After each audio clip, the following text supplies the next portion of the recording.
U.S. Bank brings us stories of athletes who inspire us in all sorts of ways. Jake Vanderbrook joins us now with the story of a Campolindo football player who is playing this season with a heavy heart. That's right, Robert. Elijah Klock plays a game with a lot of intensity on both sides of the ball. Now, for some athletes, football is just a fall sport. But for Elijah, it's more than just that.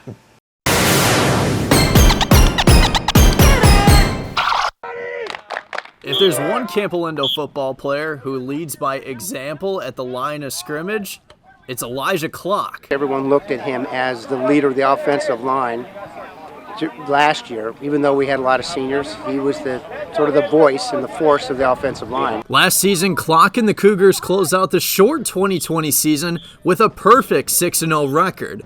Elijah was unbeaten on the field, but suffered a huge loss off the field. Back on March 16th, Elijah was getting out of his first period online class. As soon as he stepped outside to get food, he saw his father lying on the ground, suffering from a heart attack. It was on a Tuesday, so we had practice that day. I walked out into the garage. I saw him laying there, I was freaking out. 5 days later, Jonathan Klock was pronounced dead. He was 49 years old. Knowing that I lost my father, it was, I was so distraught and so sad. I was heartbroken. My father and I were super close. Elijah not only lost his father, but also lost his #1 supporter, who pushed Elijah to be at his very best. My father really helped me develop that love for football that I have today. He instilled so much hard work within me. Once he passed, I knew that it was really time to bear down and take charge of my own gameplay. After his father passed away, Elijah kept practicing and realized football would help take his mind off of this tragic loss.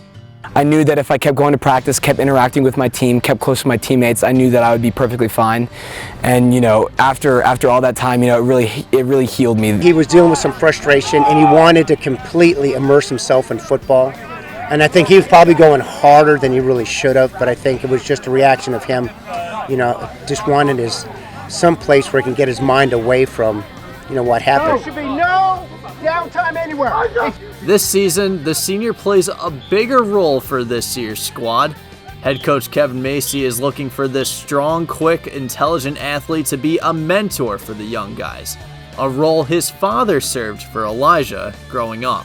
Even as a junior, a group of older linemen, now he has to be that singular older lineman with an unexperienced group. So he's going to have to be more of a mentor and a nurturing role this year. For us being tight and having the same mission in our heads and our minds, that will be the difference between us winning and losing games. From putting in the hard work at practice to creating holes for his running back in the game, the clock just keeps on ticking. I may not be like the biggest guy on the field, but I will outwork anybody on the field every day, and I think that puts me aside from the group of the players. Just a wonderful kid to talk to, and we cannot wait to see him on the field this season. Yeah, he's going to be outstanding, and he's getting an interest in four-year schools, right? Yeah, and when talking to him, Robert and Aubrey, future plans, he wants to play college football, and he really wants to take those talents to the next level. All right, very good. Thank you very much.